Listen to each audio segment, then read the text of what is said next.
warahmatullahi wabarakatuh. Kembali lagi di sini dengan saya Ria. Di sini kesempatan hari kali ini saya akan menjelaskan tentang perdagangan nasional.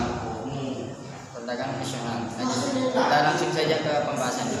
Perdagangan nasional atau yang bisa kita singkat WTO. WTO itu singkatan dari bahasa Inggris, yaitu World Trade Organization. World Trade Organization sendiri atau WTO merupakan salah satu organisasi internasional yang mengatur perdagangan internasional. WTO sendiri itu terbentuk sejak tahun 1945.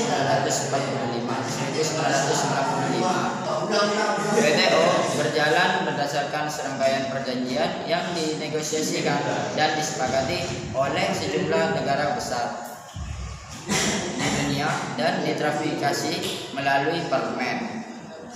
Tujuan dan perjanjian-perjanjian WTO adalah untuk membantu produsen barang dan jasa, eksportir dan impor dalam melakukan kegiatan. WTO itu membantu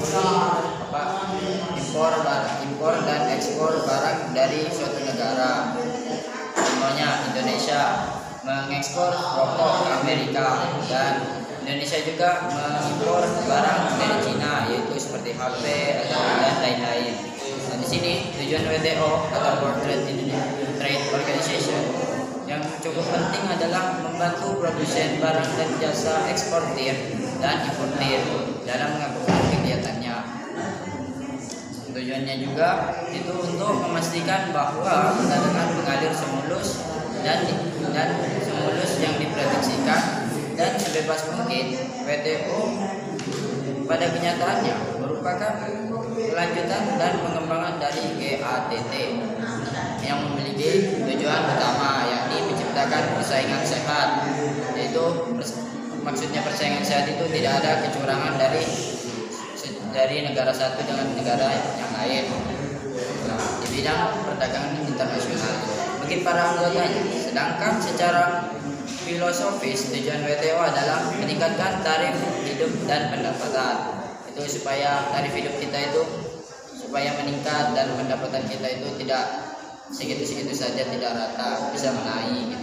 Dan yang kedua itu menjamin terciptanya lapangan kerja dan meningkatkan produksi dan perdagangan. Ini yang paling penting, mungkin yang nomor 2 kan, karena di Indonesia itu banyak orang yang nganggur dalam pekerjaan. WTO ini membantu untuk terciptanya lapangan kerja supaya lebih luas lagi dan meningkatkan produksi. Misalnya produk Indonesia yang masih baru dibuat atau yang belum begitu terkenal, itu WTO itu membantu untuk meningkatkan produksi tersebut. Dan yang ketiga di sini mengoptimalkan pemanfaatan sumber daya dunia. Di sini dapat mengoptimalkan sumber daya seperti minyak atau logam itu yang ada di dunia. Itu di sini tujuan WTO menurut Van des Bossi, tujuan akhirnya dari WTO adalah sebagai berikut. Yang pertama, meningkatkan standar hidup.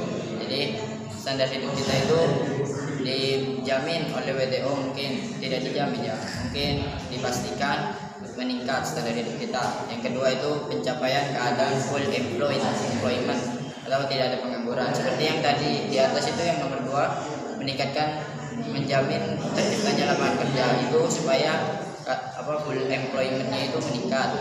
Sini yang ketiga itu pertumbuhan pendapatan nyata dan permintaan yang efektif. Dan yang terakhir itu ada pelunasan produksi dan perdagangan barang-barang dan jasa. Jadi itu tujuannya untuk melunasi produksi dan dagang barang-barang dan jasa yang dilakukan oleh suatu negara. Di sini fungsi utama WTO.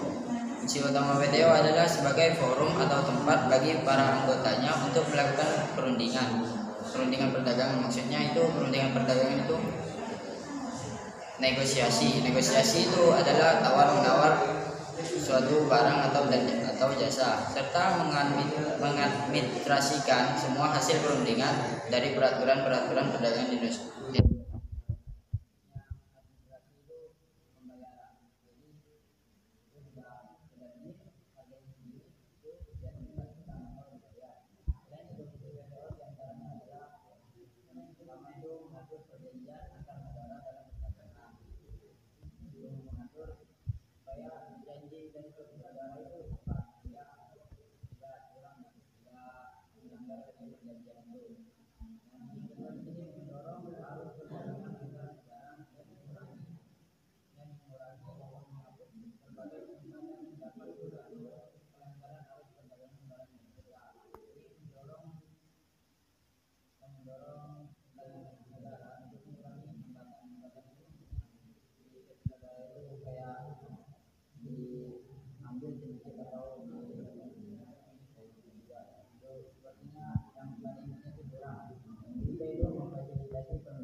mengingatkan hubungan dagang sering menimbulkan konflik kepentingan.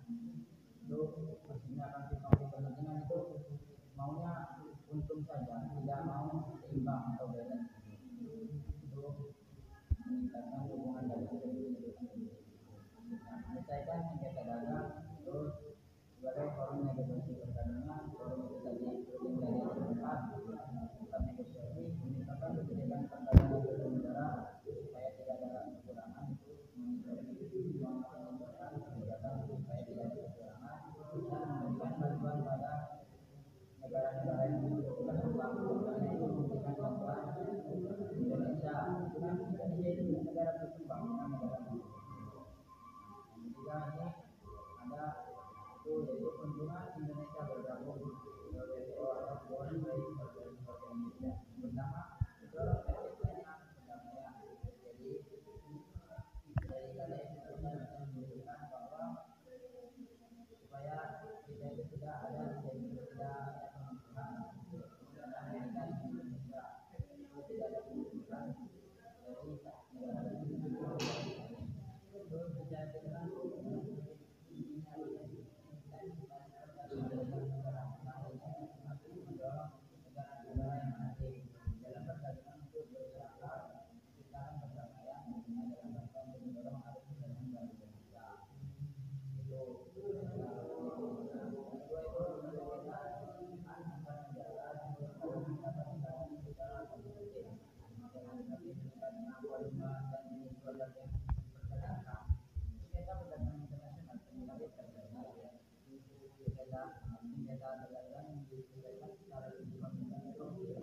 aturan menyelesaikan sengketa yang diatur oleh WTO. Jadi perdagangan antar negara itu harus mengikuti peraturan-peraturan yang sudah dibuat oleh WTO sendiri. Nah, yang ketiga itu mempermudah perdagangan antar negara. Dengan adanya WTO, kesenjangan kekuatan dagang antar negara WTO dapat lebih berkurang, atau itu kesenjangan itu maksudnya kecurangan. Ini memberikan peluang bagi negara-negara berkembang untuk dapat meningkatkan perdagangan internasional. Itu negara-negara yang berkembang itu supaya bisa lebih maju. Kan Indonesia negara berkembang, jadi itu untuk meningkatkan supaya lebih maju lagi. Yang keempat, mendorong pengurangan tarif dan pembatasan tarif. Dengan bergabungan di WTO atau World Trade Organization, Indonesia mendapatkan tarif yang rendah serta aneka hambatan perdagangan internasional dapat diminimalisir. Maka diharapkan dapat lebih menguntungkan konsumen dalam negeri atau dalam Indonesia tersebut.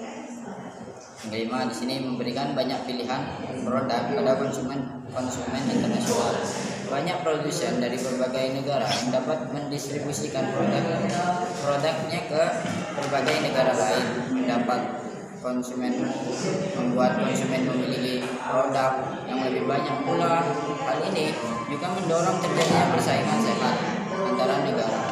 Jadi ini menjadi persaingan sehat supaya tidak ada kecurangan untuk negara Indonesia dengan negara yang lain, dan memicu kreativitas produsen atau kreativitas pembuat dalam berinovasi dan meningkatkan kualitas produknya agar lebih menarik perhatian konsumen atau perhatian negara lain. Mendorong pertumbuhan. Yang keenam itu mendorong pertumbuhan ekonomi. Perdagangan yang meningkat akan mendorong terciptanya lapangan kerja yang lebih luas, sehingga pertumbuhan ekonomi negara juga akan ikut meningkat karena lapangan kerjanya semakin luas. Jadi perekonomian Indonesia juga akan semakin meningkat seperti itu. Yang terakhir itu yang ketujuh, mendorong perdagangan internasional menjadi lebih aman dan efisien. Jadi, sudah tertera di situ lebih aman, berarti tidak ada kecurangan. Dengan adanya aturan-aturan yang ditetapkan oleh WTO, negara anggota WTO lebih terlindungi dari praktik persaingan dagang yang tidak sehat atau curang, dan meminimalisir kemungkinan negara-negara kecil merasa terancam dengan negara besar yang mungkin memiliki kepentingan politik tertentu. Terakhir itu saya akan membahas kerugian Indonesia bergabung ke WTO, yaitu ada 3. Yang pertama, kewajiban standarisasi internasional. Dengan menjadi anggota WTO, Indonesia harus melakukan berbagai standarisasi produk yang menyulitkan Indonesia dalam perdagangan internasional. Ini yang pertama itu kerugian itu mungkin bisa disebut hambatan untuk lebih meningkatkan Indonesia supaya menjadi negara yang maju. Yang kedua itu persaingan ketat. Produk Indonesia itu masih sulit masuk ke atau menembus ke pasar internasional yang ada di negara-negara lain, disertai dengan banyaknya produk asing yang sama dengan Indonesia, dan produk asing itu lebih bagus daripada produknya Indonesia. Itu produknya Indonesia tapi sama harganya dengan produk yang ada di Indonesia. Itu yang disebut persaingan ketat atau kerugiannya negara Indonesia. Yang ketiga itu diskriminasi terhadap negara berkembang. Meskipun telah diatur dalam berbagai peraturan WTO, pada kenyataannya negara-negara maju terkadang masih melakukan praktik diskriminasi atau kecurangan pada negara-negara berkembang. Contohnya penghentian impor rokok kretek dari Indonesia oleh Amerika, karena Amerika itu merasa Indonesia ini bila mengimpor rokok ke Amerika itu merasa Indonesia akan lebih maju. Jadi mungkin Amerika itu memberhentikan perdagangan atau imporan dari Indonesia. Cukup sekian yang bisa saya sampaikan tentang World Trade Organization atau perdagangan nasional. Bila ada kata-kata yang salah atau ucapan yang tidak menyamankan di hati kalian, mohon dimaafkan. Assalamualaikum warahmatullahi wabarakatuh.